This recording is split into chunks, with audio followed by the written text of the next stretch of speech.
Primeiro, boa noite a todos, né? Obrigado pela presença aqui. O meu nome é Camila Hort. Acho que a maioria aqui já me conhece, né? Eu sou professora e também coordenadora aqui do curso de Ciências Econômicas aqui na Unicinos, junto com o professor Marcos Leles, que se escondeu ali no fundo. Então, eu desejo boas-vindas, né? Primeiro para todos os alunos, professores aqui, vários egressos, né? Que temos o prazer aí de contar. E todos os demais presentes, né? Seja física ou virtualmente. Esse é um primeiro evento que a gente está fazendo neste formato híbrido, né? Para essa nossa aula inaugural do curso de Ciências Econômicas. A temática, então, da nossa noite, né, é inflação, as diferentes abordagens e impactos sociopolíticos.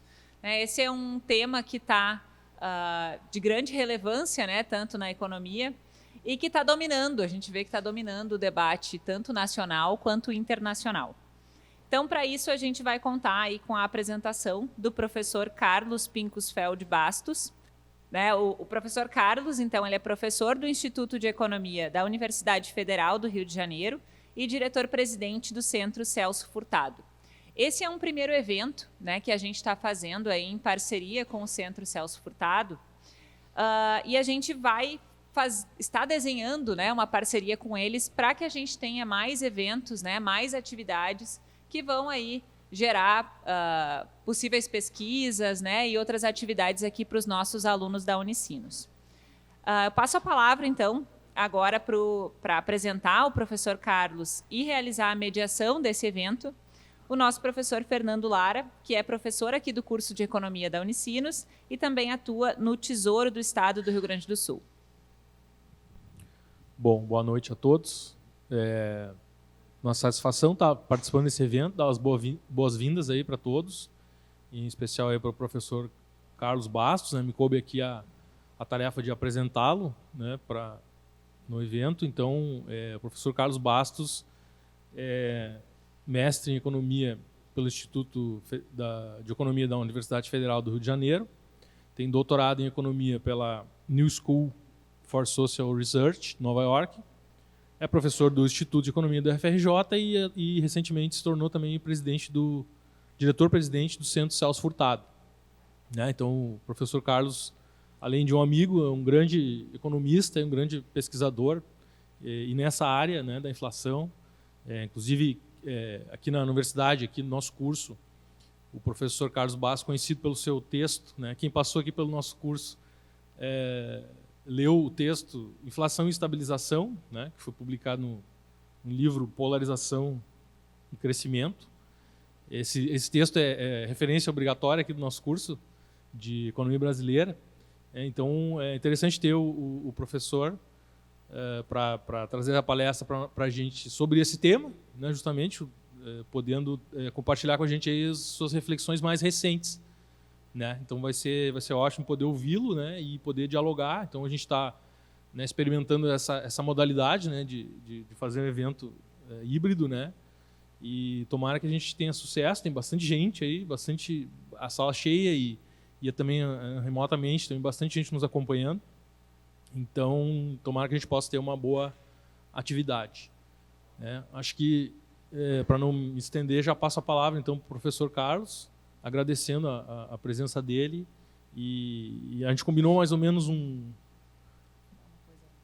tempo de uns 50 minutos, né, Carlos, 1 hora, e aí depois a gente pode abrir para perguntas, né? Não sei como é que a gente vai fazer isso ainda, exatamente, isso. Acho que é isso que a Camila quer dizer. É isso que eu ia dizer aqui.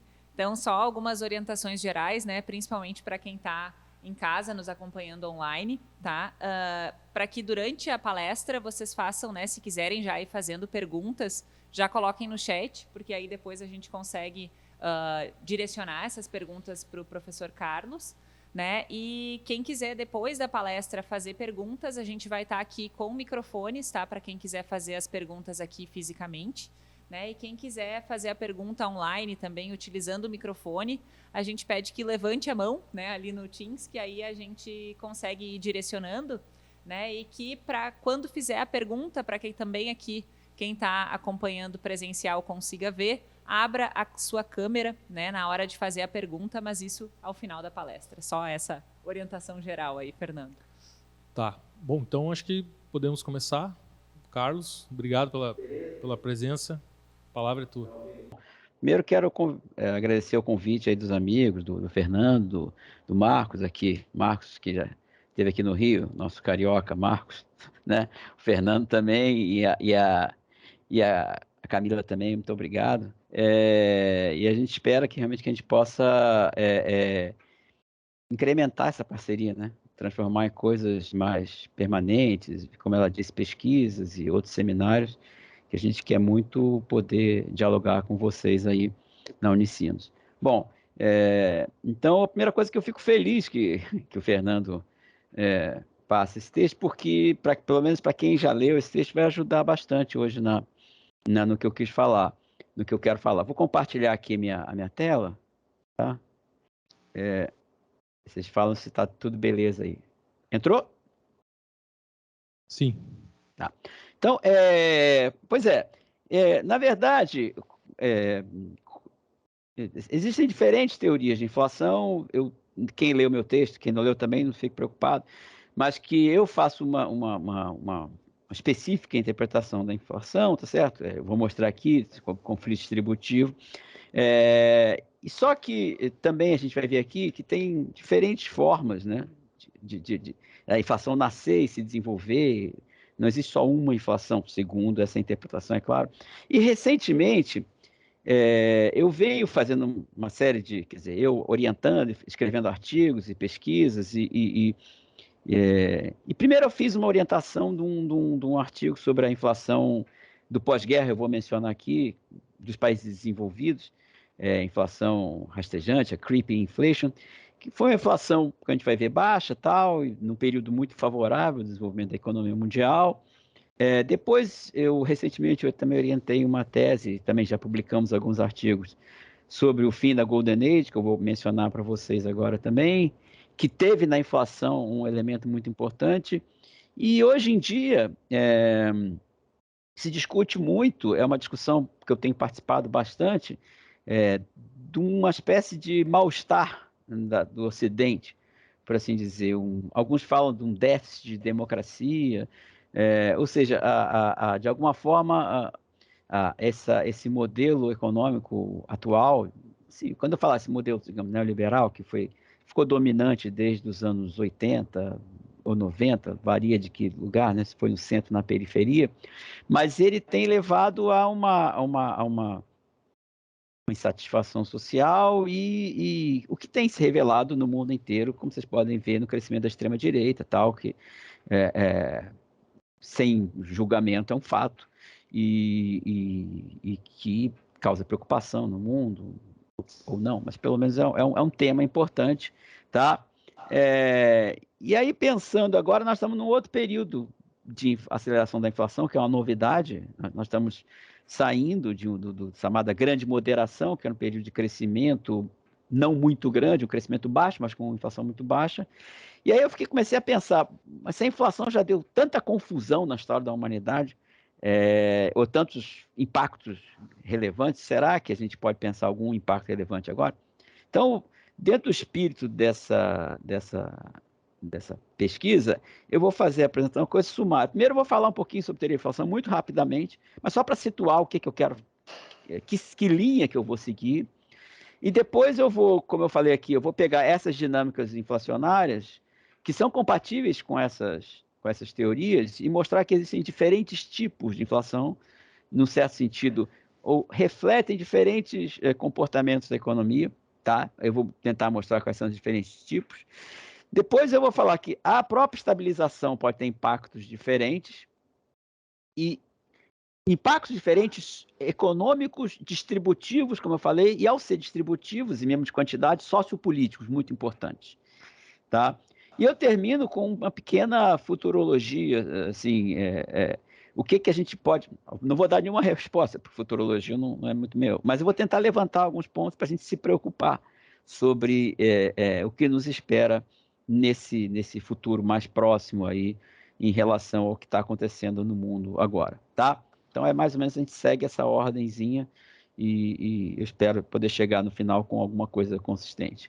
Bom, desculpa estar em inglês, porque de vez em quando eu ponho, foi uma palestra que eu fiz e botei uma parte em inglês, vai ter algumas, essa está errada, outras são certas, porque é a citação da Antonella, que eu vou botar o texto, e aí eu preferi manter o original do que traduzir. Aí eu traduzo quando eu for ler, tá?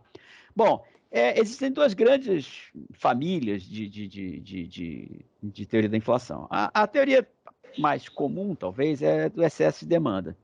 Essa é uma teoria que normalmente está associada com a teoria convencional marginalista ou neoclássica, ou tem gente que chama de ortodoxa, e ela é relativamente intuitiva, porque nessa teoria a economia ela tende ao pleno emprego, tá? E nessa situação de pleno emprego, a economia operaria com taxas naturais de juros, por exemplo, de uma taxa, aí dependendo do progresso técnico, mas uma taxa natural de crescimento. Então, uma alteração desse equilíbrio, ele só pode, entre oferta e demanda, tá certo? Ele só pode ocorrer se, por acaso, houver uma alteração na demanda, uma demanda excessiva, tá? Que esteja, por exemplo, no mercado de fatores, pressionando a economia para baixo da sua taxa natural de desemprego, ou Nairu, que é a taxa que não acelera a inflação. Isso aí já é uma coisa um pouco particular, que é um modelo aceleracionista, mas independente de ser aceleracionista ou não, é razoável, tá? Que numa economista que tanto no curto como no longo prazo tende ao pleno emprego, quando existir uma situação, por exemplo, de déficit do governo, está gastando mais do que está retirando da economia, esse excesso de gasto, esse excesso de criação de poder de compra, no caso, a taxa de juros, por exemplo, fora da taxa de equilíbrio, estaria criando esse excesso de demanda. Então, é nada mais natural. Isso não quer dizer que, não existam teorias de excesso de demanda que não são ortodoxas. Existe uma teoria que se chama teoria da poupança forçada, que um autor muito importante chamado Nicholas Caldor chamava de teoria keynesiana da distribuição. Muito rapidamente, porque o investimento cria poupança, na teoria keynesiana, não é poupança que determina investimento, e esse aumento do investimento acima da poupança potencial máxima, tá? Criaria um excesso de demanda, e essa poupança seria criada para esse investimento através da mudança da distribuição de renda, através da inflação. Você diminuiria os salários, haveria uma propensão a poupar na economia ficaria maior, e essa maior propensão a poupar na economia faria com que você tivesse um equilíbrio entre investimento e poupança a partir do aumento de investimento. Ou seja, uma teoria keynesiana, mas que tem como fundamento o excesso de demanda. Então, estou só dizendo que existe, sim, uma versão heterodoxa, tá certo? De teoria de excesso de demanda. Eu não gosto muito, mas estou falando que existe. E, independente qualquer pessoa pode achar que no curto prazo pode haver uma questão de excesso de demanda. Por que isso não é uma teoria que é inteiramente consistente ou não é uma teoria que decorre logicamente de uma teoria de demanda efetiva no longo prazo? Porque uma teoria de demanda efetiva no longo prazo, a oferta ela responde a mudanças na demanda. Então, uma mudança na demanda afetaria. Sempre se supõe que existe uma capacidade ociosa, que é um fato estilizado, absolutamente reconhecido por todo mundo, uma operação normal. Você pode pegar qualquer série histórica, de qualquer país, vai te dar uma utilização da capacidade lá em torno de 80%. Nos Estados Unidos é 80%. Você pode pegar longa, curta, vai dar 80%, tá? Na média. Então, existindo essa capacidade ociosa, quando aumenta a demanda, se isso for percebido pelos agentes como um aumento persistente, vai ser uma resposta do lado da oferta, e a oferta vai se ajustando a essa demanda. Então, não faz muito sentido, no caso onde a oferta se ajusta à demanda, existir algo que seja uma persistente excesso de demanda, porque a própria oferta se ajusta à demanda. Então, é por isso que autores keynesianos ou kalekianos, ou autores que sigam o princípio de demanda efetiva no longo prazo, têm muita dificuldade em pensar que toda inflação é excesso de demanda, porque seria inconsistente logicamente com a sua teoria, tá? Então não faria sentido. Bom, Então, por outro lado, esses mesmos autores, como eles não são marginalistas, a distribuição e os preços relativos não são dados por oferta e demanda, são dados pelo conflito, por uma variável exógena, né, que pode ser o salário, e também pela taxa de lucro e taxa de juros. Eles veem, então, a inflação como um conflito de demandas incompatíveis entre trabalhadores e empresários, capitalistas, e numa economia aberta, é mais importante, um desequilíbrio que nasce de alguma deterioração externa. Tá? Essa deterioração externa pode ser uma deterioração de termos de troca, que pode gerar, possivelmente, os preços das coisas que você compra ficam mais caros, então já sobe o primeiro preço, possivelmente gerará uma desvalorização cambial, tá certo? Que é uma direção em termos de troca importante também. E muito, muito, muito, muito importante é uma crise financeira. Tá? A crise financeira força a ter uma forte valorização cambial e força a necessidade de você manter sempre uma taxa de câmbio muito próxima daquelas que os agentes econômicos, através de seus fluxos capitais, ou se você não tem muito fluxo de entrada de capital, podem mandar para fora, acham a taxa, digamos assim, desejada por eles. Quem lê o meu artigo lembra que no plano cruzado, quando você começa a atrasar um pouquinho o câmbio, o pessoal segura as exportações e você tem um colapso. E a primeira variável que varia é justamente a primeira variável que é alterada no plano cruzado é a taxa de câmbio, e porque também a gente começa a perder reservas e não tinha fluxo de capital. Então, são duas visões diferentes, tá certo? Uma visão dessa de excesso de demanda e a outra de conflito distributivo. É óbvio que, sendo conflito distributivo, as dinâmicas da inflação serão dadas por diferentes dinâmicas dos elementos de custo ou dos elementos de determinação de preço. Eu não gosto muito do termo inflação de custos, porque toda inflação é de custo. Se o custo sobe, o preço sobe, nesse sentido. A explicação, o interessante é perguntar por que o custo está subindo. Por que o custo? Eu estou falando que o custo está subindo porque existe um choque do petróleo, por exemplo. Isso é de custo. E isso é um efeito permanente que pode levar a uma necessidade de uma desvalorização cambial. Tá? Ou uma política monetária pode levar a uma desvalorização cambial. Isso vai ter um impacto sobre o custo, mas isso é porque você não consegue manter há uma deterioração externa de fluxo de capital, ou pode ser uma barbeiragem também, tá? Como foi o do nosso querido presidente do Banco Central em 2020, mas fecha parênteses. Pode também ser, pode ser um erro só, mas esse erro ele não será persistente. Ele vai causar um pico de inflação, mas depois é só você consertar o erro, né, o que você mesmo cometeu. Tá? Então, eu espero que tenha ficado claro essas duas abordagens, por que a gente vai seguir a linha dessa teoria do conflito distributivo para a gente poder desenvolver o que eu estou chamando de tipos de inflação. Tá? Vamos lá, então. Deixa eu andar aqui. Bom, eu vou usar um livro, por isso que vai estar algumas coisas, um artigo, por isso que vai estar essas citações, que é de uma professora da Universidade Roma Tre, a professora Antonella Schirati, que chama Inflation, Unemployment and Hysteresis on Alternative View. Ele é de 2001, mas eu acho que ele é um texto, ele saiu um pouquinho até depois da minha tese, quase junto, na verdade, e ele é um texto que eu acho que sistematiza de forma muito clara as possibilidades do conflito distributivo, gerando diferentes dinâmicas inflacionárias e diferentes resultados distributivos.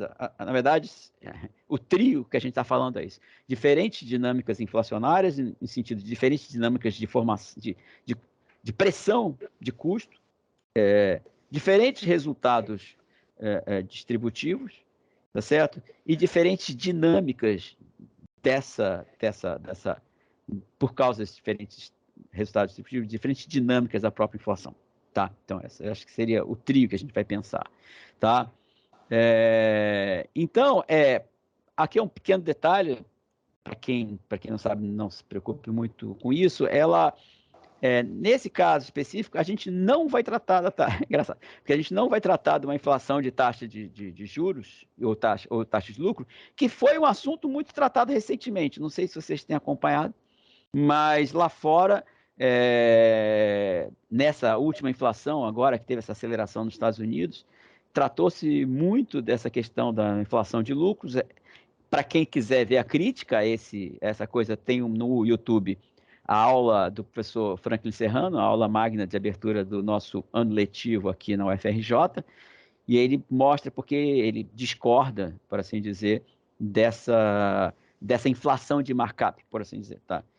Ou seja, o markup seria o elemento que estaria puxando, né? Seria o elemento que estaria, empurrando a economia para a elevação dos preços.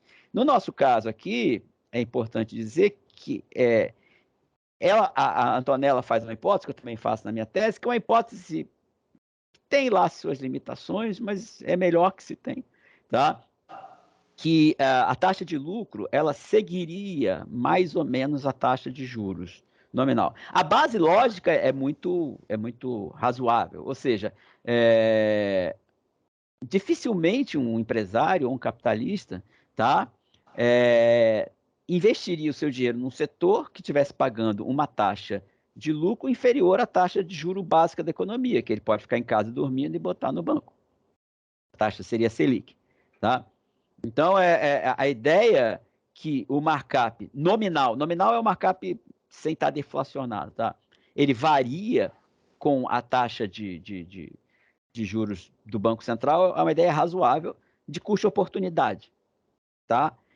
Ainda que, e aí só por uma questão de generalidade, a Antonella e as pessoas que trabalham nessa linha, eles assumem que pode haver uma taxa de lucro diferente pelos diferentes setores, tá?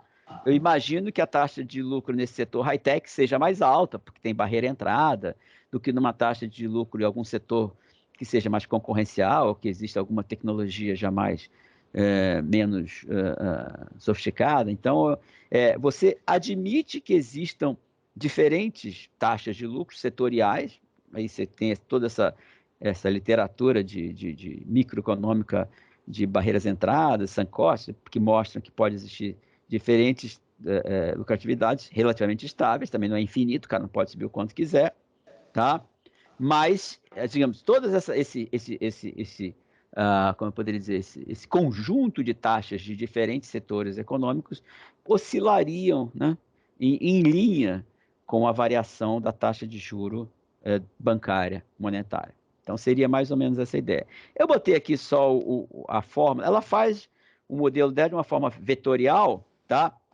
Por quê? Porque você tem uma linha aqui, um vetor aqui de linha de preços, tá? Que seria para os bens finais, os insumos, a mesma coisa, os famosos zarafianos, todos bens básicos aqui e tal. O A é a matriz dos coeficientes por unidade de produto. Esse rosinho é justamente esses prêmios, esses a mais que cada indústria, né, tem, risk and trouble, que se chama assim, tá? Mas é só uma coisa, e seria os salários. Então, isso aí seria uma equação de preço. Se vocês quiserem olhar sem vetor, numa linha, está dizendo que é o seguinte, e ela está botando aí o salário para fora, tá? Você podia botar o salário para dentro em cima do markup, só que ela põe para fora. Não tem muito o jeito que você arruma a equação, tá? Mas se você não quiser olhar em forma de matriz, você pode olhar linearmente. Então, o preço é igual o custo multiplicado por um markup nominal, tá? Que é a taxa de juros nominal, que estaria parecida com a taxa de lucro, mais aquele lucrinho a mais setorial, tá? E mais o salário que você paga. É uma equação de preço, tá? No caso dela é vetorial, porque você tem todos os preços da economia, e esse seria uma matriz de um produto. Beleza? Bom, então é esse. Então, o primeiro caso que a gente vai ver é o crescimento do salário nominal. Isso aí é as pessoas, salário não causa inflação. É mentira, tá? Salário causa inflação. Qualquer coisa que suba causa inflação. Assim, tipo, é até meio chato dizer isso, porque as pessoas querem dizer, não, pode... Não, calma. Salário causa inflação, sem dúvida nenhuma que salário causa inflação. Agora, depende da dinâmica dos salários. Tá certo? Então, o primeiro caso que ela examina é uma subida once and for all do salário nominal. O cara, você consegue um aumento do salário nominal, tá? O que vai esse ceteris? Você ceteris paribus, tudo mais constante, você vai ter um aumento. No primeiro momento, o salário real sobe, tá? Porque você subiu o salário real, os preços ainda estão dados, tá? Você vai ter um aumento do salário real. Agora, esse é o momento transicional. Por quê? Porque na medida que esses preços subam, você vai ter um aumento da inflação. Esses preços vão depois virar inputs, aí o salário está parado. É como se você tivesse um giro, tipo, pensa no multiplicador. Você tem um aumento, aí vai convergindo, tá certo? Multiplicador keynesiano. Então, você tem o primeiro choque, esse choque vai sendo aos pouquinhos, porque, veja, o markup nominal está dado, tá? Está parado. Ele vai sendo aos pouquinhos absorvendo a subida de preço e no final da história você chega a uma inflação que foi igual por isso que eu botei em inglês, a mudança no nível de preços é igualzinha à mudança dos salários nominais, tá? E o salário real vai ficar constante, a taxa de lucro vai ficar também constante, porque aí, sem inflação a taxa nominal é igual à taxa real. Isso é basicamente a hipótese Kalekiana, para quem já olhou. Eu não sei nem se eu falo nesse meu artigo do modelo Kalekiano. Falo? Eu já esqueci. Mas de qualquer forma, nesses modelos tradicionais, que foram no Brasil muito comuns no século passado, na década de 80, tá certo? O pessoal da PUC, eram modelos onde você considerava que o markup estava dado. Então, qualquer aumento salarial jamais causaria um impacto positivo sobre a distribuição ou sobre um aumento real, porque ele seria inteiramente repassado por preço e seria uma espécie de esforço inútil, tá? Então, é como se tivesse uma inflação que vai e acaba e o resultado é nulo, tá? Esse é o primeiro, é uma inflação, digamos assim, passageira. A segunda dinâmica é uma elevação persistente dos salários nominais, tá? A Stirat fala, uma elevação contínua dos salários nominais a uma taxa anual H gera uma inflação constante, tá certo? Que é menor que H, e com aumentos constantes de salário real e uma queda na taxa de lucro. Aí não é só once and for all, é uma vez. Todo ano estão aumentando, os salários nominais. A outro componente da equaçãozinha não se mexe. Então, você vai ter sempre um aumento do salário maior que o aumento da inflação, a inflação vai subir, mas como no caso anterior o salário ficava parado, esse aumento ia comendo o salário a cada rodada desse preço. Agora não. No período seguinte, esse salário vai subir de novo, tá? Então vai causar outra inflação e você vai ter um ganho persistente. Isso é bom que esse caso, depois eu vou mencionar um caso mais ou menos histórico para isso, é porque essa ideia que, assim como está errado dizer que salário não causa inflação, está errado dizer que toda inflação é ruim para o salário. As duas frases estão erradas. Então, tanto os heterodoxos como os ortodoxos estão errados. Não todos. Mas as pessoas que falam isso, elas se empolgam para falar mal da inflação salarial e outro para falar mal da inflação urbi et orbi. Não é isso, não é verdade, tá? É possível que o aumento do salário cause inflação e é possível que o aumento de salário cause ganhos inflacionários, ou seja, a inflação não seja ruim para o trabalhador, tá? Depois eu vou dar dois exemplos onde isso pode acontecer. É claro que, abre parênteses, depois eu vou explicar por quê, isso são casos de baixa inflação, tá? Vou explicar isso por quê. Agora, uma outra possibilidade é quando você tem uma reação dos juros nominais. O que é isso? O juro nominal sobe igualzinho ao que sobe o juro, a crescimento nominal dos salários. E nesse caso, é como se você tivesse aquele caso Kalekiano que eu falei.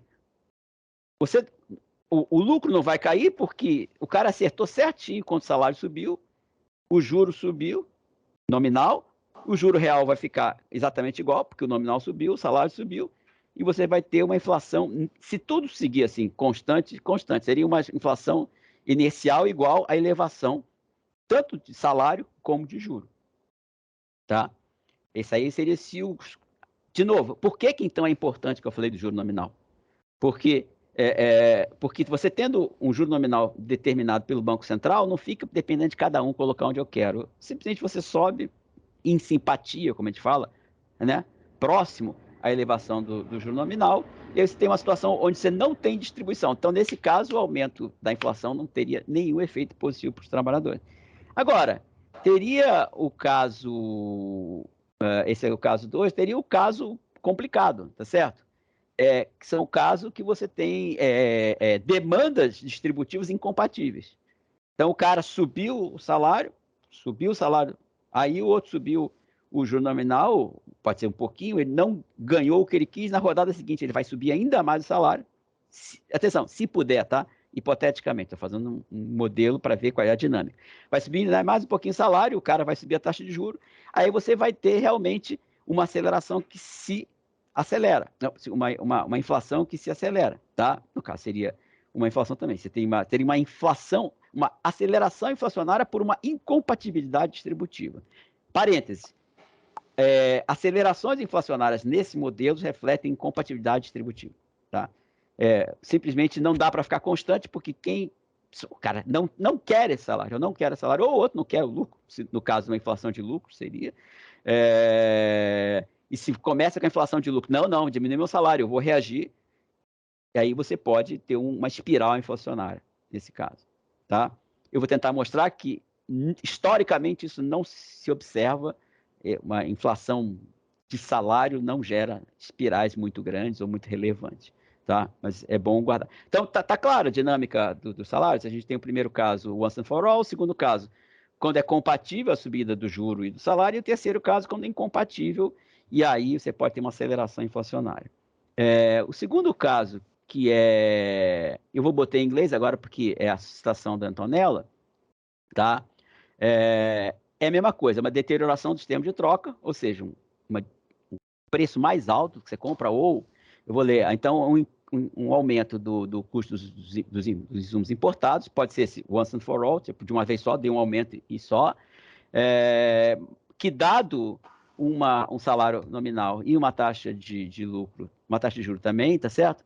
Você vai ter, é o mesmo caso, você vai ter um pico de inflação que vai, aos poucos, baixando, só que neste caso agora, como os preços das coisas internacionais subiram, porque você teve uma devaluação cambial, e como a taxa de juros nominal fica sempre alta, quem vai pagar por isso são os salários, que é o caso mais comum.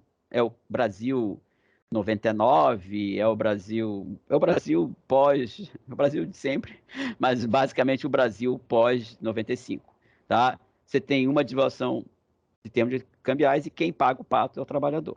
Esse é normalmente o que acontece, mas é um bom exemplo do Brasil 99, que você teve um pico inflacionário, um pico mas o Brasil 2003 também, tá? 2003 você também tem uma desvalorização cambial muito grande, o salário cai e a inflação desacelera. 2099 você tem uma aceleração muito grande, uma desvalorização cambial muito grande, o salário cai e estabiliza. Até 2015 também é isso, infelizmente. Então, a história recente é isso, você tem um choque em once and for all, salário absorve essa coisa. Parênteses, já chegando na última parte da palestra, é isso que está acontecendo também no mundo, tá certo? É isso que parece que vai acontecer no mundo. Você tem um choque de preço externo, de devaluação de termos de troca, os preços do petróleo sobem muito, possivelmente você tem um pulo na inflação e, pelo que o andar da carruagem, quem vai tomar na cabeça são os trabalhadores. E é essa a preocupação que a gente tem na cabeça. É desse tipo que a gente está falando, de deterioração de termos de troca. Tá? Nesse caso, quando você tem os salários e os juros constantes, você pode ter uma persistente desvalorização cambial ou uma persistente subida de preços externos. Tá? Então, nesse caso, você pode também ter uma deterioração, a velocidade é menor, você também vai ter as variáveis domésticas absorvendo esse prejuízo. E o problema mais grave, tá certo? Quando as variáveis distributivas respondem a essa tensão de sistema de troca.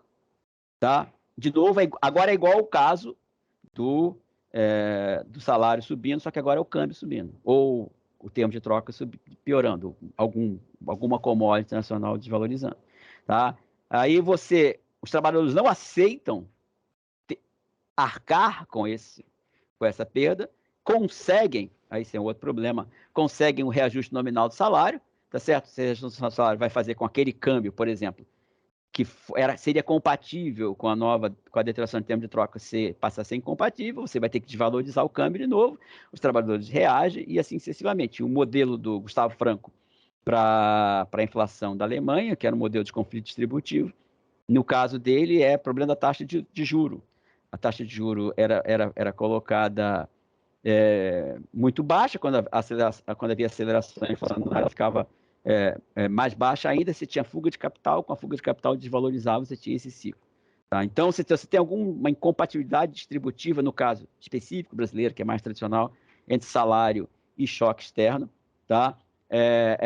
Você tem uma inflação que acelera. Para quem também leu o meu texto, e para quem já estudou inflação inicial no Brasil, você tinha aqueles choques, tá certo? Você dava uma acelerada e fazia os patamares, choques e patamar.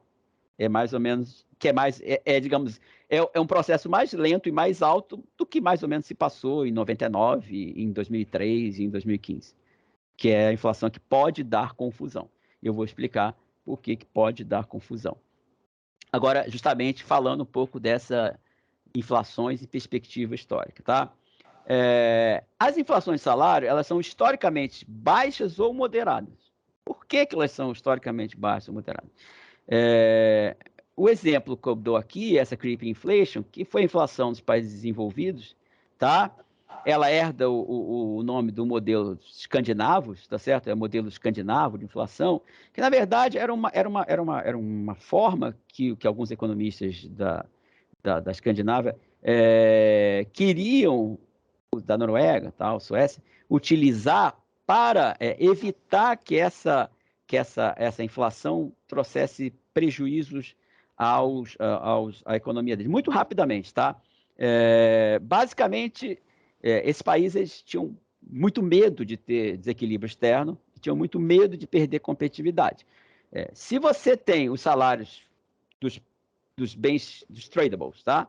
Que acompanham a inflação externa, então você pode aumentar o salário na mesma proporção, que isso não afeta a competitividade, ok? O salário do setor trader você pode subir de acordo com a inflação externa, tá tudo beleza. O problema é que se você sobe esse salário e se você tem, como nesses países, uma negociação coletiva, você pode também estar subindo os salários do setor tradable e do não tradable. Normalmente, pelo menos nesse modelo deles, o setor não tradable tinha uma produtividade menor. Um crescimento da produtividade menor. Então, com o crescimento da produtividade menor, você tinha um repasse maior para os preços, não era absorvido um pouco desse aumento, que também incorporava o crescimento da produtividade maior no tradable, tá certo? Não só a inflação como internacional, com o crescimento da produtividade. Isso podia fazer uma que chama de uma inflação estrutural, da estrutura produtiva, ter inflação maior do que a média, e isso causar problemas, por exemplo, o salário começar a crescer mais e pressionar o lucro dos exportadores. E essa inflação, ela foi muito importante nesse período da Golden Age, tá? Por quê? Porque os trabalhadores tinham ganhos salariais que eram um pouquinho acima da inflação. Você tinha uma inflação que ficava nessa faixa de 5%, 6%, 4,5%. Ficaria acima da meta do Brasil. Mas nunca fugiu da meta. E esse é que é o ponto importante. Normalmente, e aí como eu estou falando, a dinâmica salarial ela é muito mais incremental. Ela não é como um choque externo, que de repente o preço do petróleo passa de 70 para 110, tá? Ou o câmbio de valoriza de 30%, como vocês estão cansados de ver na história do Brasil. Os salários é uma negociação, os trabalhadores não estão com essa bola toda, tá certo? Nunca estão com essa bola toda, eu sempre brinco, senão o sistema não se chamava capitalista, era trabalhadorista, tá certo? E o que o cara consegue na barganha salarial é algo em torno, sei lá, inflação passada mais 2%, 3%, alguma coisa nesse gênero. E é muito importante que eles... Então, não é à toa que a inflação de salário é uma inflação, quando ocorre, é uma inflação baixa, tá? Por causa disso, por causa da natureza do crescimento salarial, que vem da natureza do processo de reajuste salarial e do processo de barganha salarial. Tá? E isso, de fato, ocorreu nesses países, nesse período, e, obviamente, aqui, para qualquer teoria, tá? É muito importante que exista um crescimento sustentado da produtividade. Se você tem um crescimento da produtividade, você pode aumentar o salário, tá?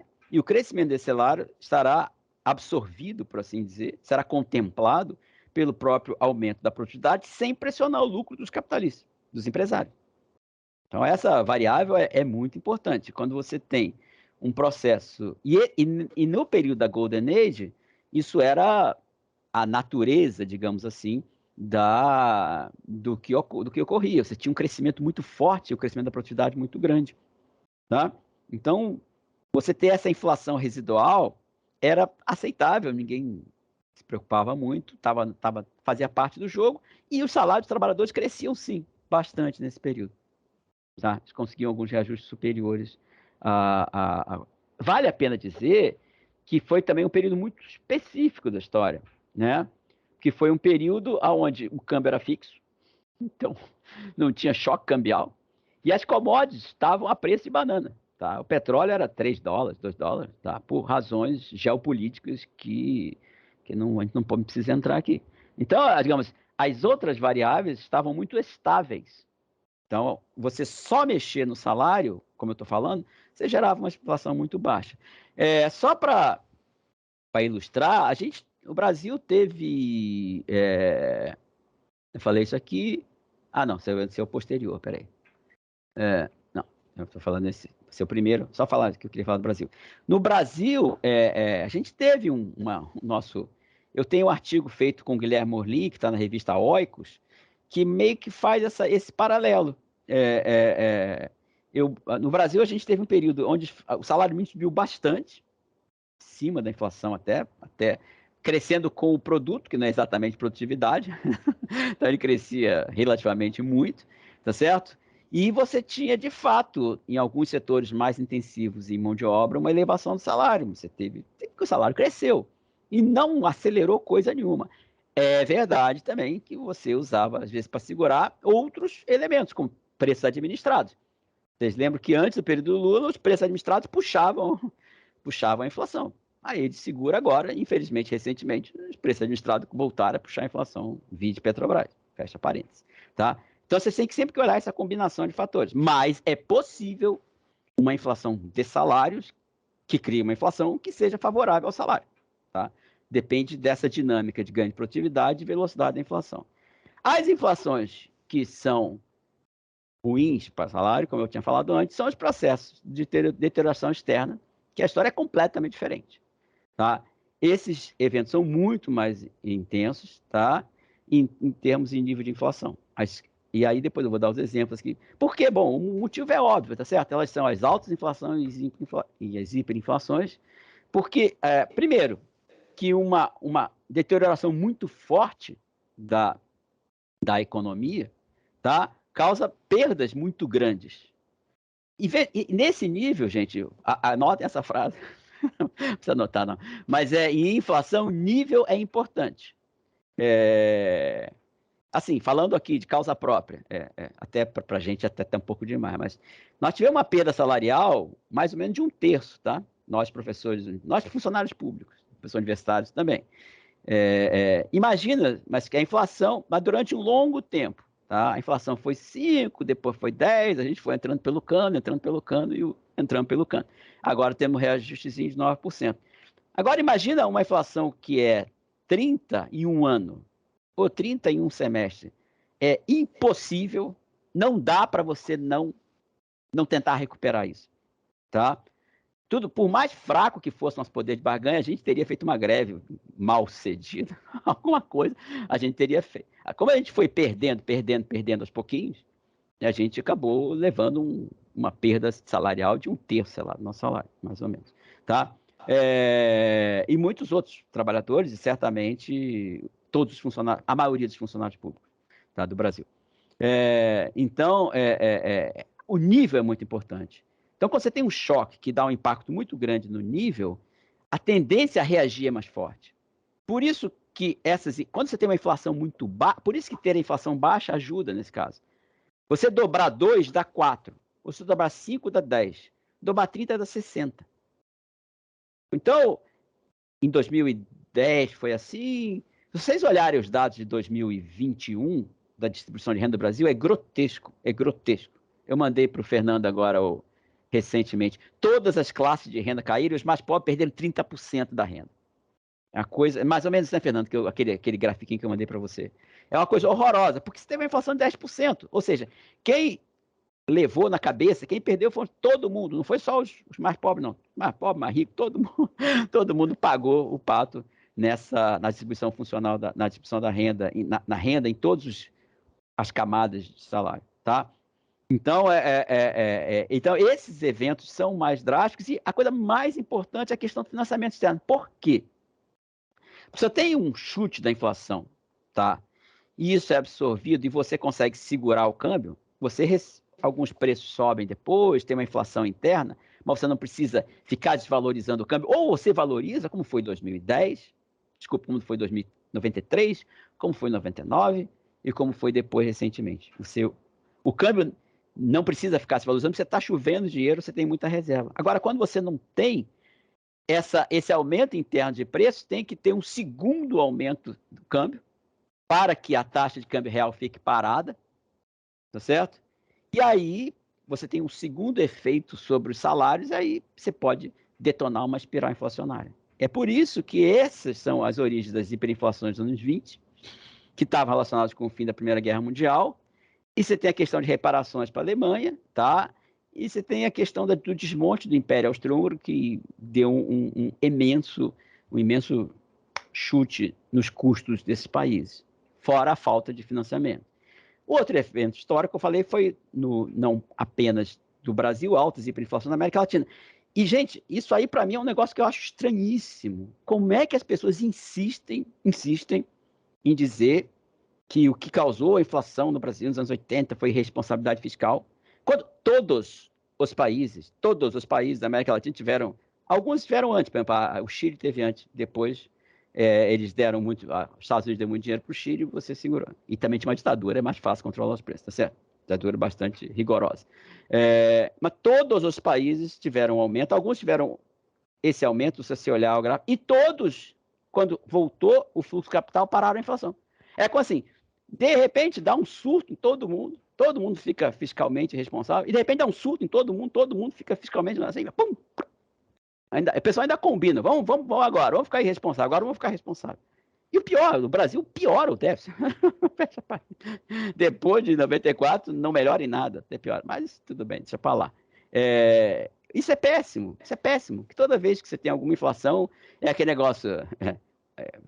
eu até tive agora na terra do meu pai, e eu tinha um tio, irmão do meu avô, que ele não investia muito na fazenda. A gente fala assim, tio, investe na fazenda, faz uma coisa.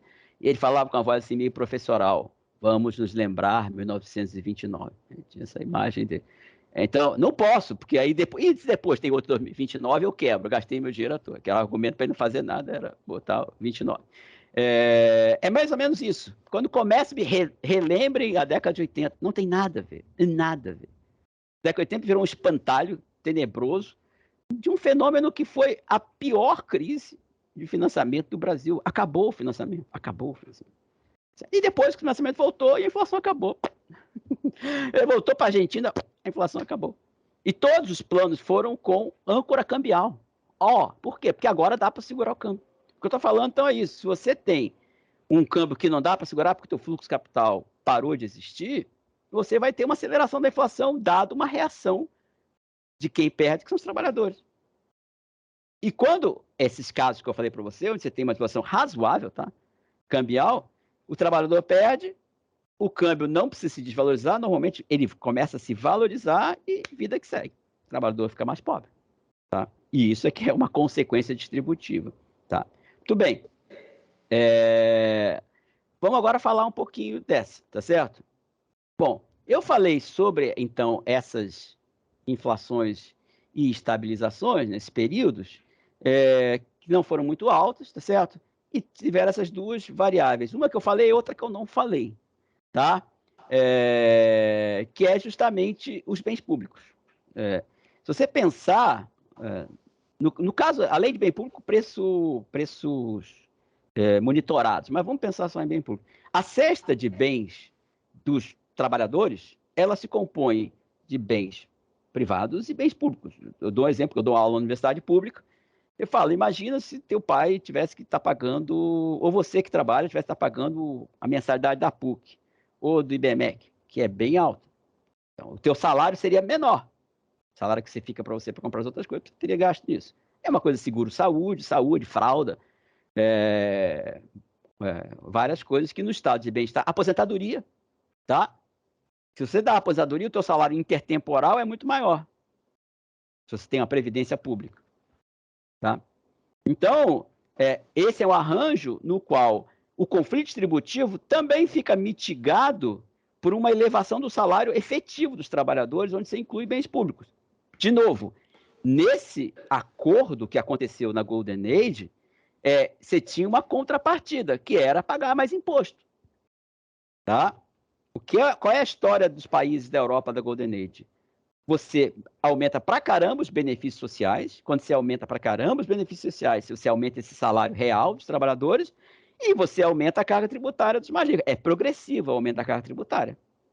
Mas não está diminuindo, você não está subindo o salário e diminuindo o lucro. Mas você está diminuindo a renda líquida. De novo, isso é um pacto social, isso é um arranjo político que funcionou a certo momento e aparentemente eles não querem mais que funcione. Esse que a gente vai guardar para o final, se der um tempinho, para a gente discutir. Tá bom? Então, isso é um pacto possível com uma inflação muito baixa e contribuição desses bens públicos.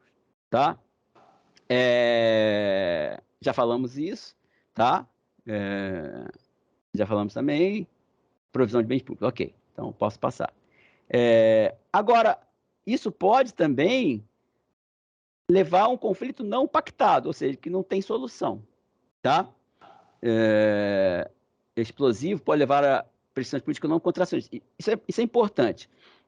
Só para falar uma coisa importante, esse trabalho que eu acabei de fazer sobre o fim da Golden Age, o fim da Golden Age, ele começa a ficar complicado no final dos anos 60, e um dos elementos que eu posso falar aqui, depois eu vou falar, é justamente a aceleração da inflação. Tá? Então, nesse caso, como eu vou falar um pouco mais para frente,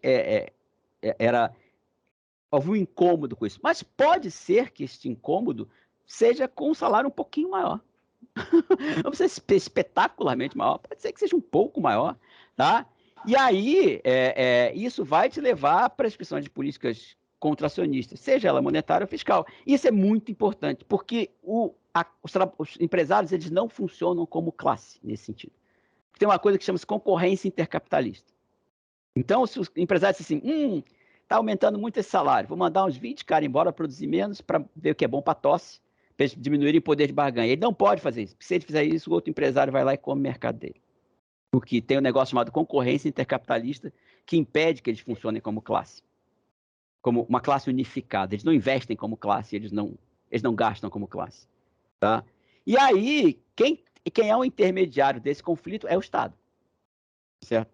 Ou seja, quem faz a política contracionista fiscal ou monetária, porque aquele aumento salarial, que pode não ser nada do outro mundo, é não satisfatório para os empresários, é o Estado que vai fazer política contracionista. Então, entendeu? Porque o Estado tem essa capacidade que o empresariado per se não tem.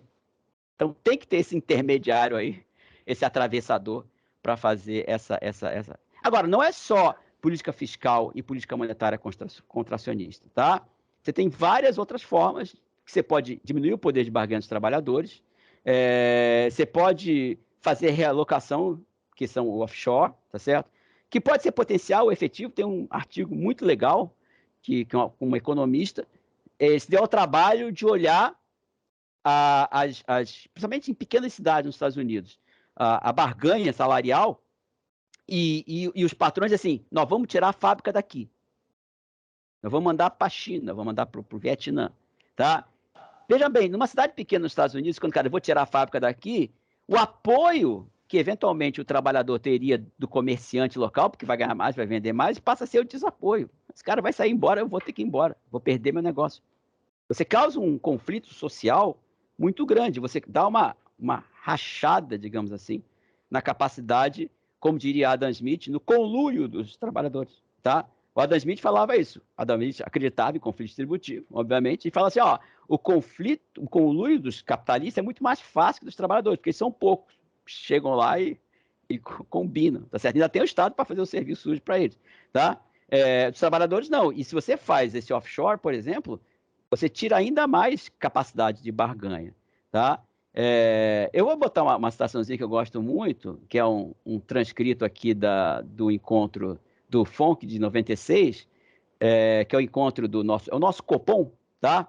E é o Alan Grispa. E aí ele fala sobre uma greve, que foi a greve dos controladores de voo, tá? E ela pergunta para o Alan Grispa, tá? Eu me pergunto o quanto que essa greve não teria um impacto imediato sobre a inflação e tem um potencial de afetar até as relações não sindicalizadas entre o labor e o management, né, entre os patrões e os empregados, tá?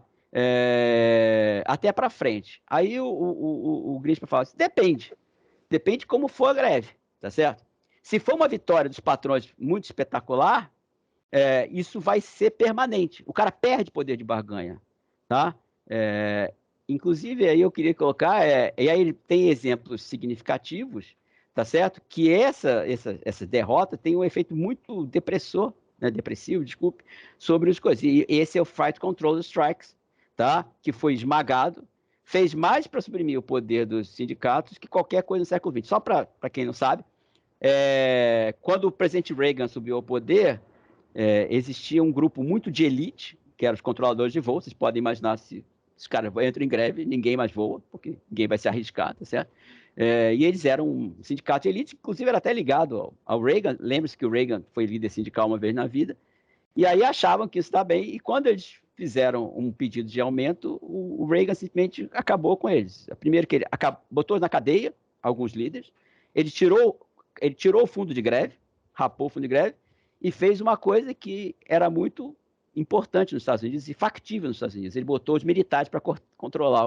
Imagina um cara que controla um F-22, não vai poder controlar um Boeing 737.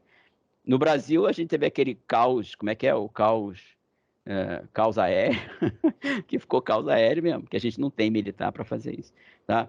Então, é muito importante, como eu falo, as soluções para o conflito podem ser muito importantes, não são apenas políticas fiscais e monetárias, podem ser políticas repressivas também, e que seguram a inflação, tá? Bom, então a gente já viu que as inflações têm impactos distributivos diferentes e as estabilizações também. Eu acabei de falar isso. Se você tem uma estabilização que é muito contra o trabalho, você pode ter um impacto distributivo muito ruim, tá? Curiosamente, as estabilizações das hiperinflações, elas são boas para os trabalhadores. Tanto é que o Fernando Henrique ganhou uma eleição porque fez o Plano Real. Por que elas são boas para os trabalhadores? Na verdade, ele ganhou 2 eleições, tá? Por que elas são boas para os trabalhadores? Porque você só estabiliza um choque externo, como eu falei aqui, se você consegue segurar a tua taxa de câmbio. A tua taxa de câmbio, ela representa o quê? Que você agora tem condições externas melhores. Você pode... Você mudou as suas condições, ou de financiamento, ou de termos de troca. E se você tem uma inflação residual, tá certo? Os salários sobem e o câmbio fica parado, agora é o inverso, quando você tem um choque de câmbio e os salários diminuem. Tá? Você tem o câmbio segurando a onda, enquanto você tem uma inflação residual e o salário sobe. Então, porque você tem uma melhora do sistema de troca ou uma melhora financeira, você não precisa ficar desvalorizando o salário. Então, as estabilizações desse tipo são benignas. Agora, a inflação, ela é extremamente ruim, por exemplo, no Brasil. Certamente, o desenvolvimentismo foi fortemente atacado do ponto de vista de apoio social pela inflação. Tipo, esse negócio de desenvolvimentismo na inflação, vamos acabar com essa porcaria. Você abre uma porta bem grande para o neoliberalismo no Brasil pelo efeito da inflação, mas não da estabilização. Ao contrário, você ainda mente dizer que estabilização tem a ver com responsabilidade fiscal, então fez sucesso. Tá certo? Então, esse é o impacto, digamos, benigno da estabilização. Agora eu vou falar da Golden Age. No outro caso, não. Como eu falei com vocês, o fim da Golden Age começa com a aceleração da inflação. Os salários começam a crescer acima da produtividade. Aquele pacto começa a ruir, aquele pacto que eu falei de vocês, da inflação baixinha. A inflação começa a acelerar. Só que neste ínterim, tem mais coisa ruim acontecendo. Você tem o fim do sistema de Bretton Woods, as taxas de câmbio ficam mais flutuantes, tá? E com isso você tem uma volatilidade cambial e sobe os preços commodities, e o final da história, como vocês sabem, é o choque do petróleo em 73. Tá? E aí é o contrário. Aí começa aquela inflação onde os trabalhadores só perdem. Você tem aquela stagflation, porque você tem um choque exógeno muito forte, e os trabalhadores têm poder de resistência, eles ficam resistindo a esse choque e a aceleração da inflação. Depois tem um segundo choque em 79, tá? E com isso, bom, e só resolve com aquele choque do Volcker, que ele sobe a taxa de juros, tem enorme desemprego nos Estados Unidos, mas acabou com essa farra, que é a história também dos sindicatos aqui que eu falei para vocês. Tem diminuição de sindicalização, offshore, choque externo, tem toda a combinação, e aí você tem perda salarial, tá? Então, a consequência nesse caso é perda salarial e uma fragilização daquele acordo anterior. Tá? Agora eu vou falar um pouquinho do atual. Tá? Então, rapidinho. O que parece atualmente, vamos separar entre Europa e Estados Unidos. Tá? Essa inflação de até 22, tá? Mas de inflação de petróleo e o preço do petróleo e a inflação. É quase igual. Ou seja, é claramente uma inflação de deterioração de termos de troca, não tem a mínima dúvida. Mesmo porque, veja bem, aqui os salários a taxa de crescimento está mais ou menos parada, ou até cai, e esse taxa de crescimento do setor manufatureiro, ele vem caindo, ó, taxa de crescimento do salário. Então, não é inflação de salário, mas nem cavacatus. É uma inflação de choque de custo, tá? E você tem uma queda do salário, então, por causa... É óbvio que aqui é o efeito escala, pelo amor de Deus, 16 e 0, então você tem bastante bastante expressiva a queda nesse momento, tá certo?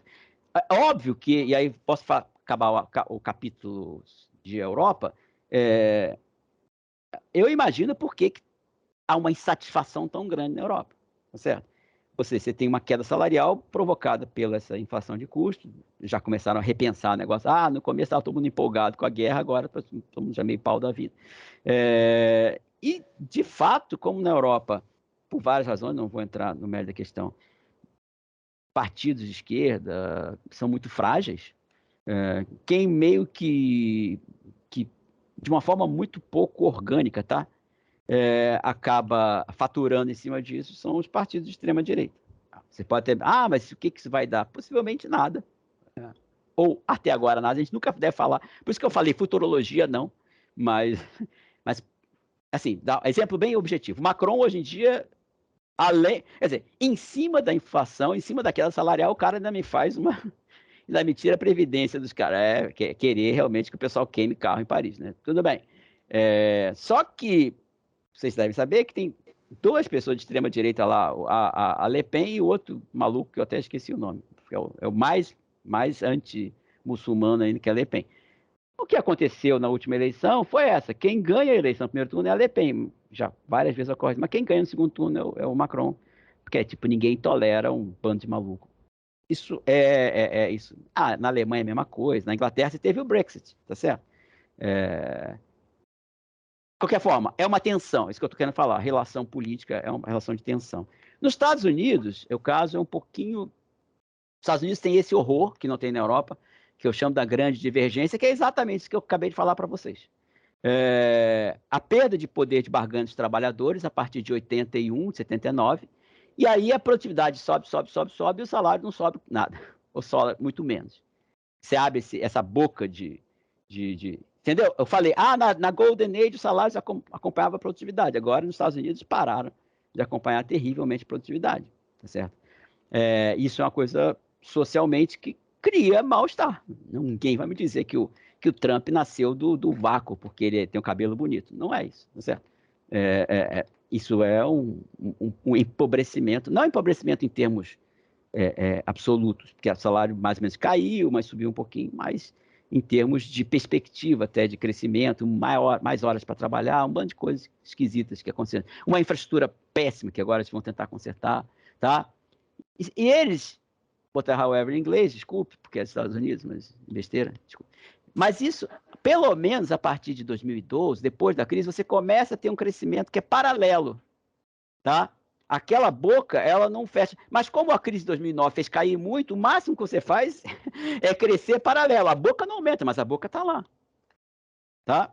Muito bem.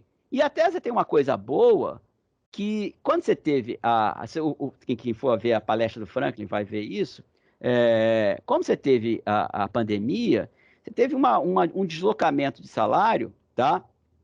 Que os salários mais baixos cresceram mais que os salários mais altos, por várias razões. Então, o 50 sobre 10, essa razão, cai. Ou seja, os de baixo cresceram mais que os da média, por assim dizer.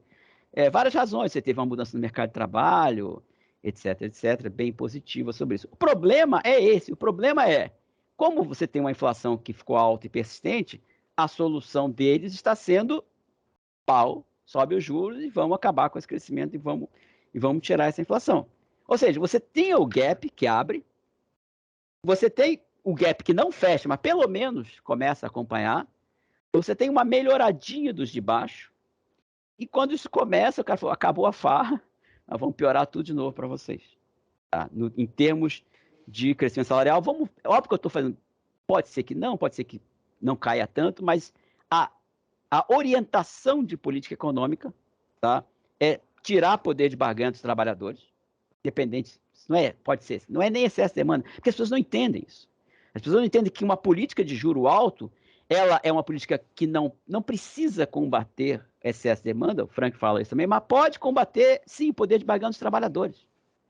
Foi o que aconteceu a política do Volcker e todas as coisas que eu falei, assim, ferrar com os sindicatos, fazer offshore, não sei, isso tudo tira o poder de barganha dos trabalhadores e eles não reagem à inflação e a inflação acaba. E quem toma na cabeça são os trabalhadores. Não, é outra bobagem que as pessoas falam. Aliás, é uma bobagem, desculpe, vou abrir o parênteses. É uma bobagem dizer que taxa de juros não serve no Brasil. Serve sim, porque ela muda o câmbio, e serve sim, porque ela, ao fazer o que os caras estão fazendo nos Estados Unidos, ela tira o poder de barganha dos trabalhadores e faz com que você não tenha reação ao choque exógeno. Ou seja, quem vai entubar, de fato, são os trabalhadores. Tá?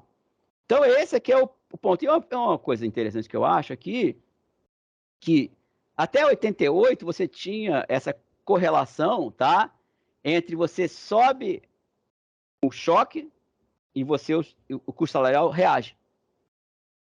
Depois, não tem mais. É por isso que eu estou falando. Você sobe e os trabalhadores não reagem, porque eles não têm mais poder de barganha para reagir a esse choque. Eles levam na cabeça o choque exógeno que ocorre. Tá? Esse é um argumento, olha só como é que a gente... Esse trabalho é um trabalho de um colega meu de faculdade, Josh Bivens, para dizer que, não, pelo amor de Deus, não precisa subir a taxa de juros, porque os caras vão perder. Eles já vão perder, pelo amor de Deus, não precisa. Tipo, o cara que eu já vou me bater, não precisa me bater, não. Um cara muito fortão, você dá um soco para evitar que ele te dê. É mais ou menos isso, na tua briga. Então, tipo, não precisa subir os juros. Mas só que eles estão fazendo, eles estão subindo os juros. Isso pode ter um componente. E vocês veem o salário real aqui já está caindo. Tá? O salário nominal sobe, mas o real cai em 21, 22 e 23 também. Ou seja, todos aqueles eventuais ganhos já está piorando demais. E a consequência disso é o que eu estava falando aqui. Pode ser que seja um terrível mal-estar. E você somado a isso, tirando serviço público. E pior, quando o governo americano agora, no pacotão, tentou botar serviço público, já desistiu, deixa para lá. E só para dizer, por causa disso, gente. Por causa desse pacto que você teve na Golden Age, que as pessoas que têm mais dinheiro não topam mais. Aumentar serviço público, que é uma forma de você aumentar o salário real, é uma forma de aumentar a carga tributária, é um fato. E progressiva.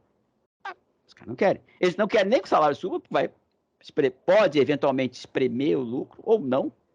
Pode crescer menos o lucro. Também eles não querem, não querem nada. Aí é só pau no lombo e as pessoas podem ficar insatisfeitas. Assim, podem. Mas é esse meio que o que eu falei no final, que é uma futurologia que eu não quero fazer, mas é digamos, uma consequência de um sistema econômico, de políticas econômicas que levam a não ganhos salariais ou eventuais perdas salariais, começar a dizer, não, esse troço, não estou gostando muito, não. Mas isso aí é só uma questão aberta que a gente pode discutir.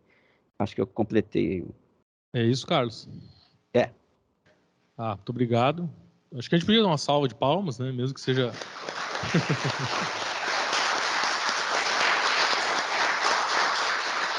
Obrigado. Obrigado. Obrigado pela exposição. Eu vou aproveitar aqui meu lugar privilegiado aqui para encaminhar uma outra pergunta, mas já aviso o pessoal aí. Eu acho que talvez até já temos algumas perguntas, mas não olhei o chat ainda. Então vou aproveitar que é a minha posição fazer algumas observações em cima e algumas colocações. Aí o professor pode comentar.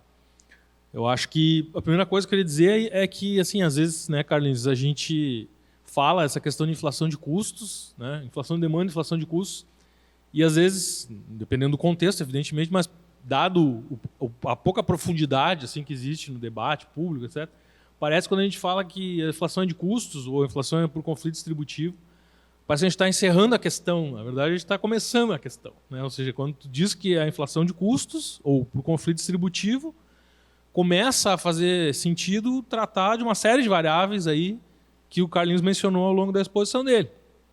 Pelo menos a gente tem que falar de preços externos, né, de salários nominais, de produtividade, de taxa de juros, de taxa de câmbio e de preços administrados, né? Então, um conjunto grande de variáveis, na verdade, que passa a importar quando a gente começa a pensar em inflação em termos de custos e conflito distributivo. Então, é por isso que eu digo, não é que termina a conversa, na verdade começa a conversa, né? Quando a gente fala de inflação de custo e conflito distributivo, começa a ter que observar todas essas coisas. E aí justamente é muito difícil, e acho que na verdade o ponto interessante da palestra é que o Carlinhos tenta aqui uma certa generalização, né? No sentido de dizer que, olha, é mais fácil processos de hiperinflação a partir de choques externos do que propriamente por inflação salarial, né? Ou seja, a gente pode pensar em algum, mas também isso é muito, né, as possibilidades são abertas por vários aspectos, tipo, dependendo da política de preço administrado, depende do se o país é periférico ou não, depende. Mas de fato, eu achei interessante essa tentativa de generalização, assim, no sentido de ser mais provável, né, uma coisa ou outra. Não sei se é isso que tu poderia retomar essa questão, assim, porque são muitos fatores, né, Carlinhos, assim. São muitas coisas que afetam e que podem se combinar de maneiras diferentes, né? Quando eu tenho na disciplina de economia política, a gente trabalha também essa questão e às vezes eu faço algumas simulações assim, para tentar mostrar justamente os efeitos. E quando começa a fazer simulação, começa a ter um monte de casos e daqui a pouco tu começa a inventar mais casos e casos e casos diferentes possíveis, né? Então, por quê? Porque são muitos fatores, é justamente isso que eu estou dizendo. São pelo menos 6 ou 7 variáveis aí que afetam e que podem se combinar de uma maneira bastante distinta em diferentes experiências e momentos históricos. Então, eu acho que isso assim, é uma questão que talvez eu poderia retomar, né? Quer dizer, como é difícil, na verdade, fazer essa generalização por causa desse bando de coisas que tem e essas interrelações também com as questões políticas, né? E com a situação social em geral e externa, enfim, são muitas coisas que afetam, né, quando a gente pensa em inflação de uma maneira geral. Assim. A segunda coisa que eu queria comentar é essa questão do vínculo, né, com resultados concretos, né, dependendo do que está acontecendo na inflação e nessas combinações aí de variáveis, você pode ter resultados distributivos que vão ter impactos sociais e políticos também diferentes, né, e que pode ter desdobramentos.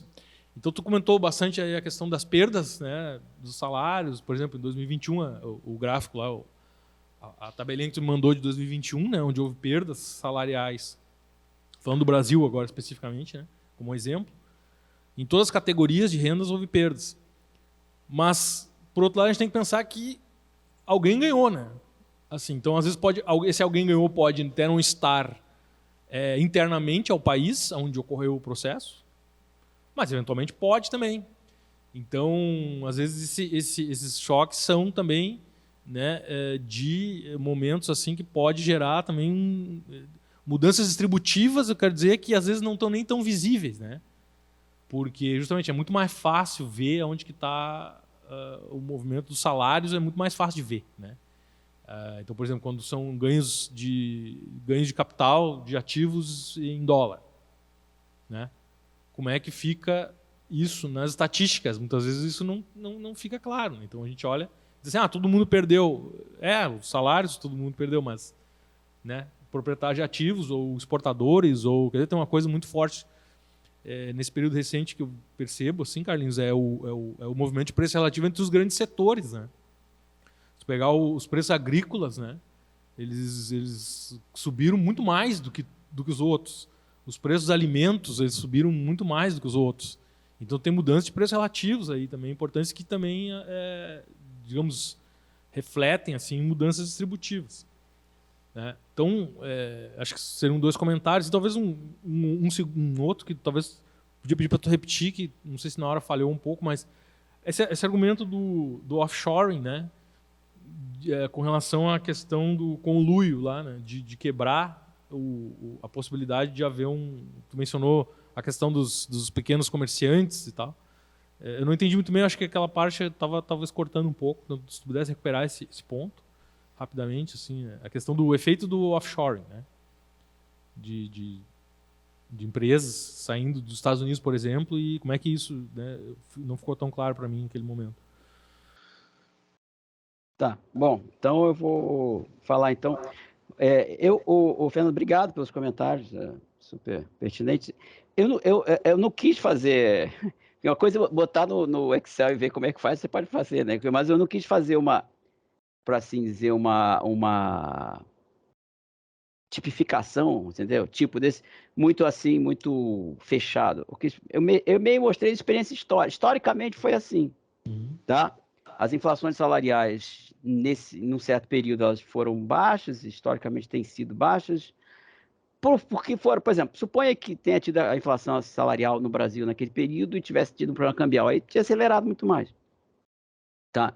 Então, historicamente, as inflações salariais na Golden Age, não foram altas, foram favoráveis ao salário. Sei lá, no Brasil, essa inflação salarial que você teve certamente foi favorável ao salário e não acelerou muito, né? Digamos assim. Assim como, historicamente, as inflações de choques externos são de situações graves de deterioração externa, seja financeira, seja... Então, eu não quis dizer que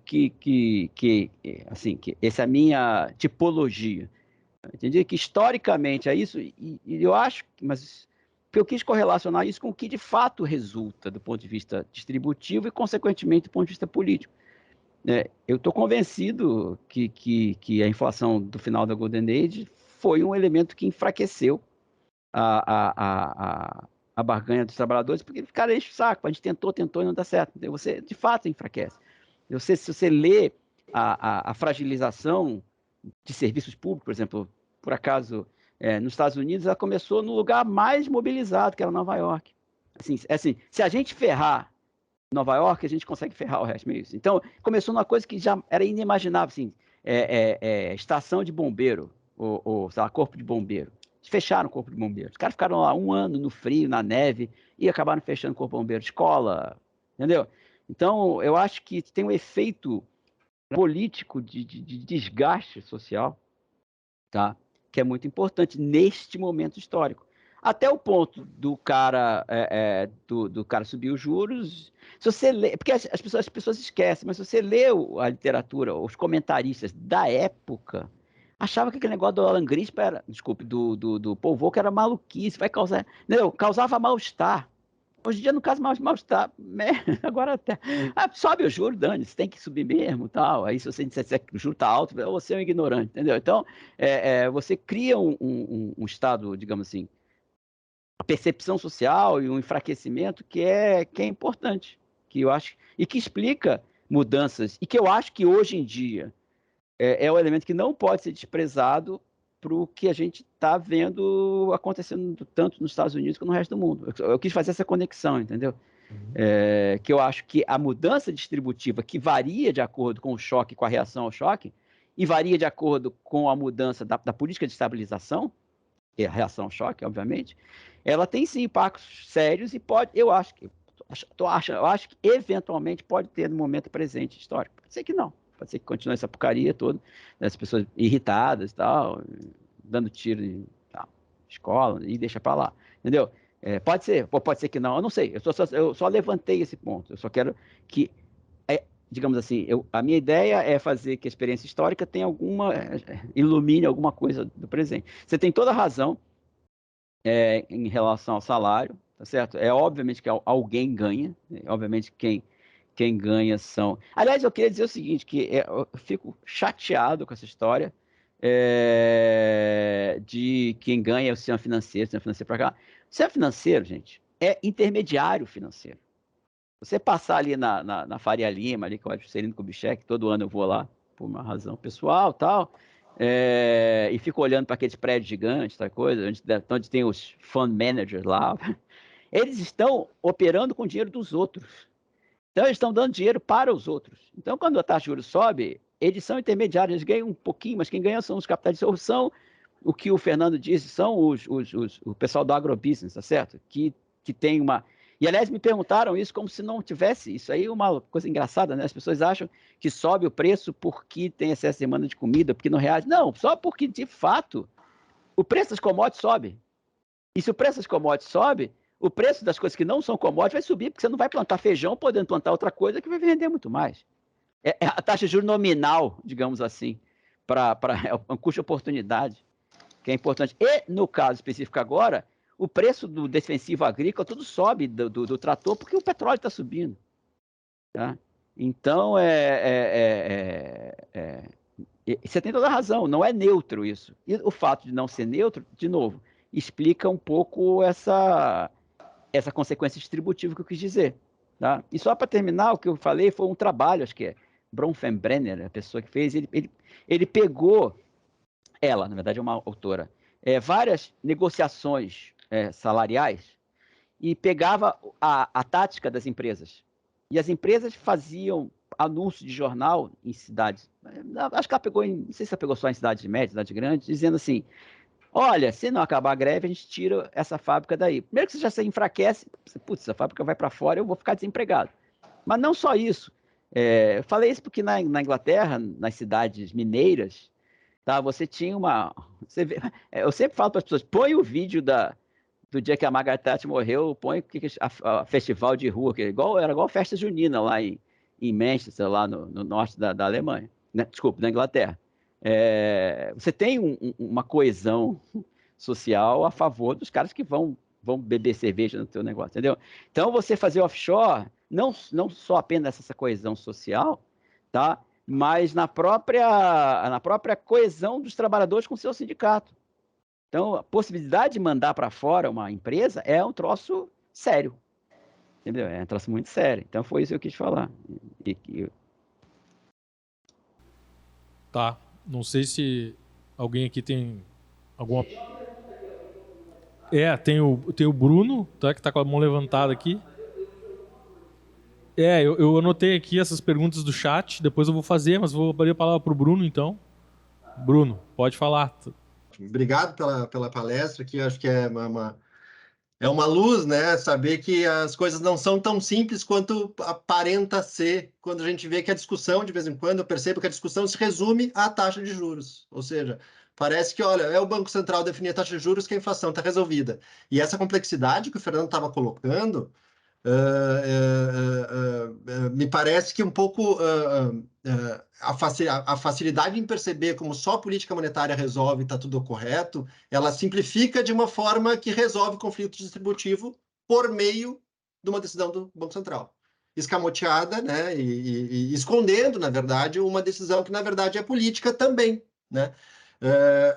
Então, o que me parece um pouco da discussão recente, assim, é que a tentativa de resolver o problema da inflação, né, por meio estritamente técnico, autônomo, né, independente, ela mascara um viés político quando a gente vê os dados e percebe que quando se resolve por esse lado, os efeitos práticos são redução do salário real e resolve o conflito distributivo para um lado específico.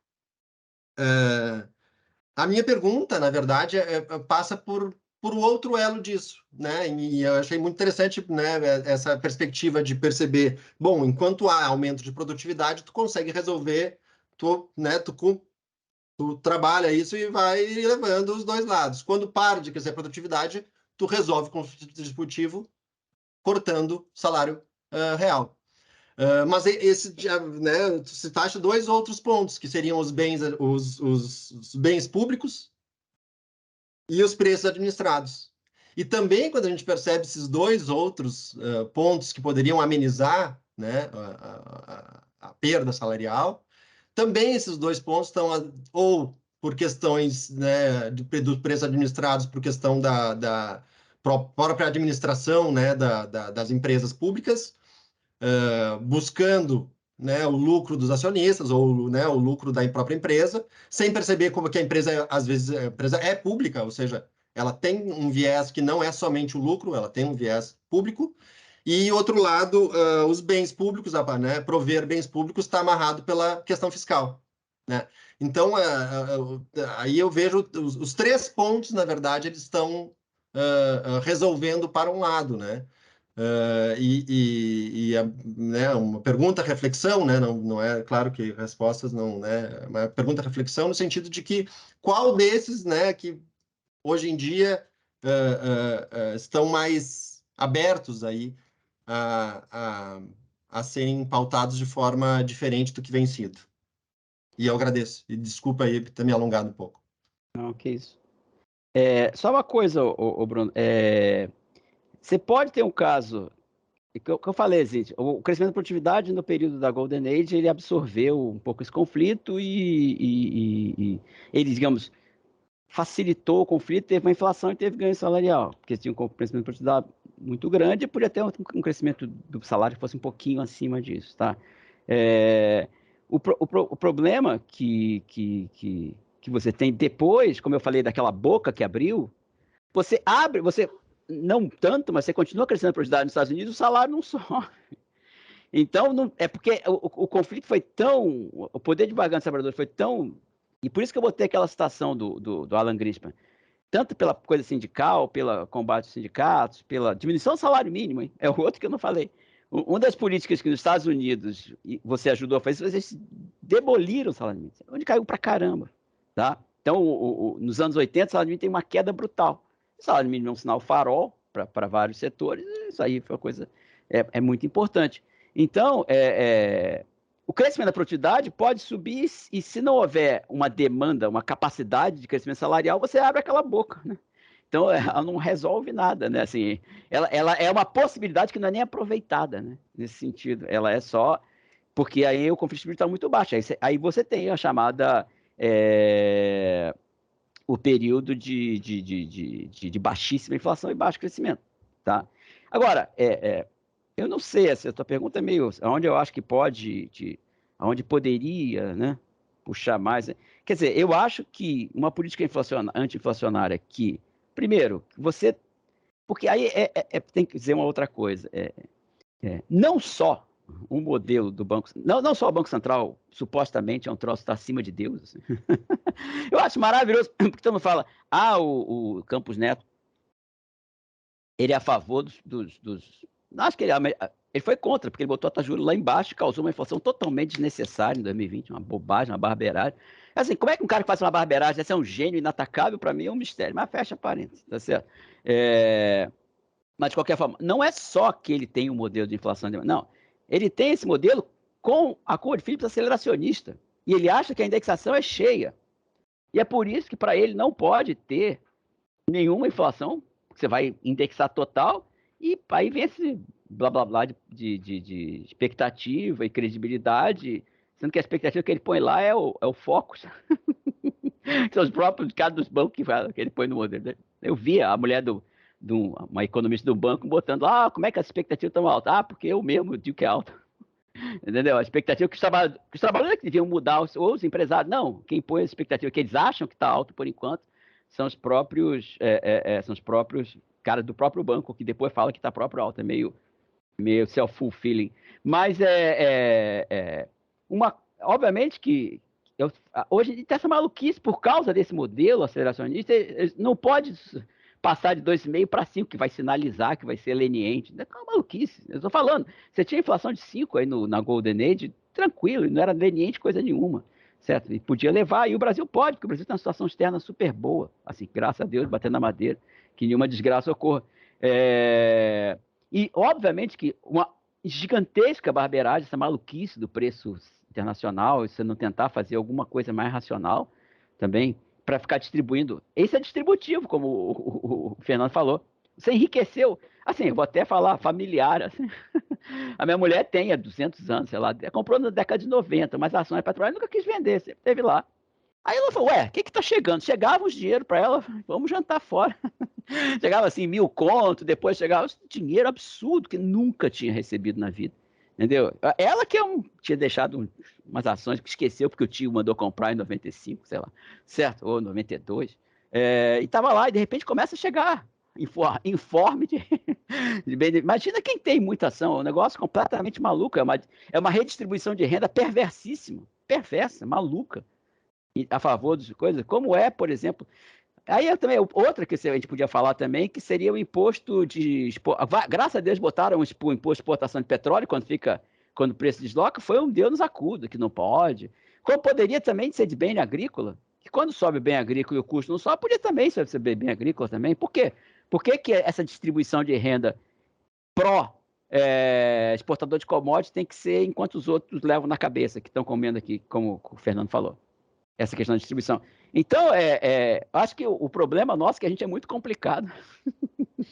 Se fosse mais simples, sabe, o juro está tudo resolvido, porque afinal de contas vai taxa natural, e é natural, gente. Porque falar natural é bom, quem não gosta de suco natural, natural é joia, não tem conservante, não sei o quê.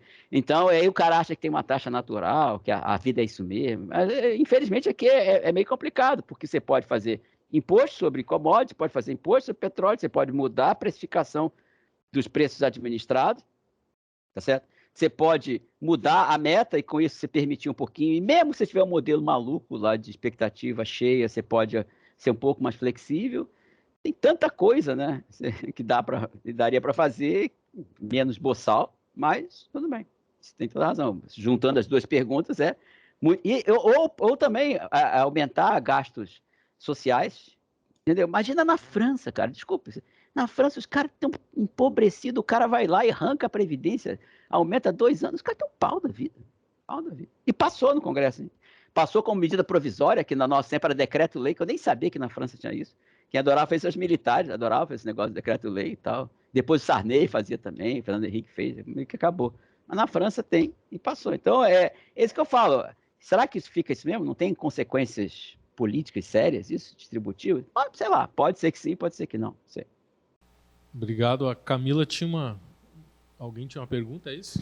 Eu ia perguntar aqui para o pessoal daqui se alguém gostaria de fazer uma pergunta, né? Já que fizemos uma pelo virtual, se alguém aqui do presencial gostaria de fazer alguma pergunta.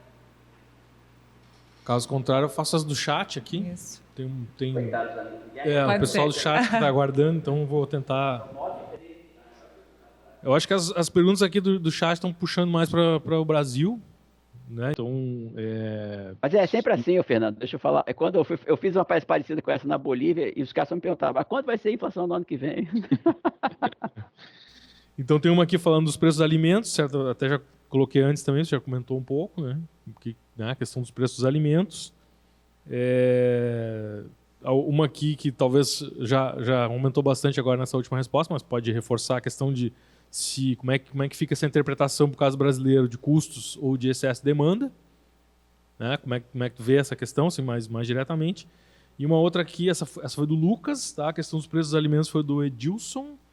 E o Felipe está trazendo uma coisa aqui que de fato eu estava percebendo hoje, está voltando um pouco o argumento, Carlinhos, dessa questão do crédito subsidiado, das taxas de juros direcionadas exigirem taxas de juros maiores da parte do Banco Central.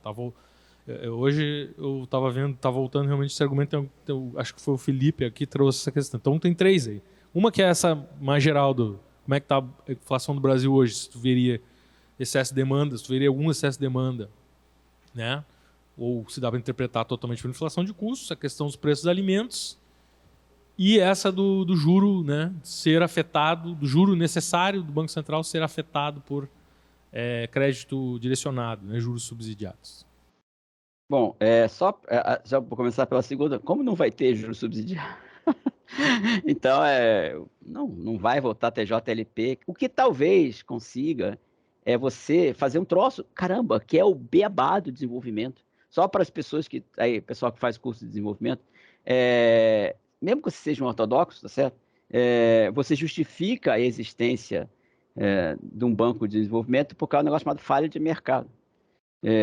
Um cara que não tem nada de heterodoxo chamado Pigou falava que quando o lucro privado é menor do que o lucro social, então você justificaria fazer uma política de incentivo, que pode ser de subsídio, que pode ser no juro ou subsídio direto. Não tem nada de enlouquecido isso, tá?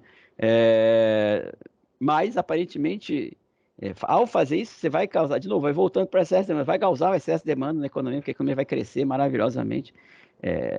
Bom, se você olhar, aí tem um problema de qual indicador você usa. Esse é o problema, tá? Se você usar que a taxa de crescimento do potencial brasileiro é 1,5, você vai estar crescendo quase na taxa potencial. Se você disser que a Nairu no Brasil é 9, alguma coisa, eu li outro dia era 9 ou 8, uma coisa assim, então você realmente está na taxa que não acelera a inflação. Aí é meio complicado, né? Porque você está com a taxa de desemprego, quanto 8 de dia? 8 e alguma coisinha, né? 8 e alguma coisinha e tal. Só que você teve um bando de choque de custo, tá certo? E aí... tá.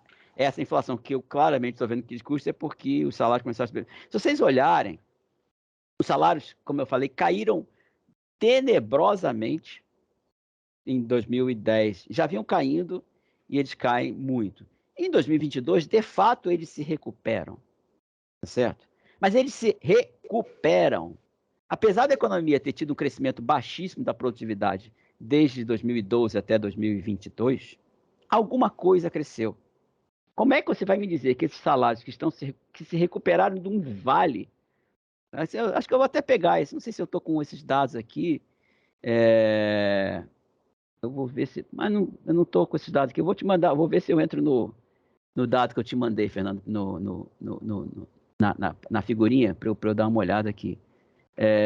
Só para ver aqui essa figurinha aqui, só para mostrar para vocês. Desculpa que eu vou ter que olhar aqui, você sai. Então você tem, em relação a 2021, em relação a 2012, os salários mais baixos, de 0 a 5, os primeiros 5%, tem uma queda de 48%, tá? De 5 a 10, uma queda de 25%. De 10 a 20, você tem esse rendimento mensal domiciliar, desculpe, mas é um proxy. 9,9, depois 6,5. Isso em relação a 2012, ou seja, 9 anos depois, o salário está mais baixo, os mais baixos quase metade, depois alguma coisa que oscila entre os outros muito pobres, 5 a 10 mais pobres, 25%, e depois uma faixa que vai de 5, 3,5 mais ou menos. Você acha que em 9 anos não cresceu a produtividade? Para essa recuperação é apenas uma recuperação? Jura por Deus que essa recuperação de 22 está pressionando o salário tanto assim que teria que diminuir, aumentar a taxa de desemprego para os caras não ganharem mais? Sério? Olha para as condições de mercado de trabalho. Na boa. Olha quanta gente saiu do mercado de trabalho. Olha qualquer outro indicador. O Franklin fala isso até na palestra dele também, que é um mau indicador do mercado de trabalho, às vezes, a taxa de desemprego. É uma questão de um indicador ruim. Tá? Eu acho assim, um esforço imaginativo espetacular. Esse é o esforço imaginativo 1. E o esforço imaginativo 2 é achar que a indexação é full e é forward looking. Os caras veem quanto tempo e colocam no salário os trabalhadores brasileiros, gente. Sindicato tudo destruído, um bando de gente andando de bicicleta para entregar iFood. Sério? Tá bom.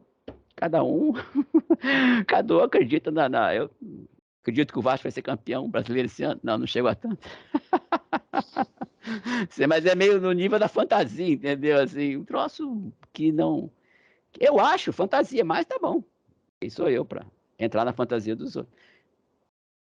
Tá. Não sei se alguém tomou coragem aqui, não? Tem mais uma pergunta interessante aqui no chat, que é essa, talvez abra um pouco, mas tu acha que tá surgindo de novo essa questão de fazer acordos comerciais sem a utilização do dólar, né?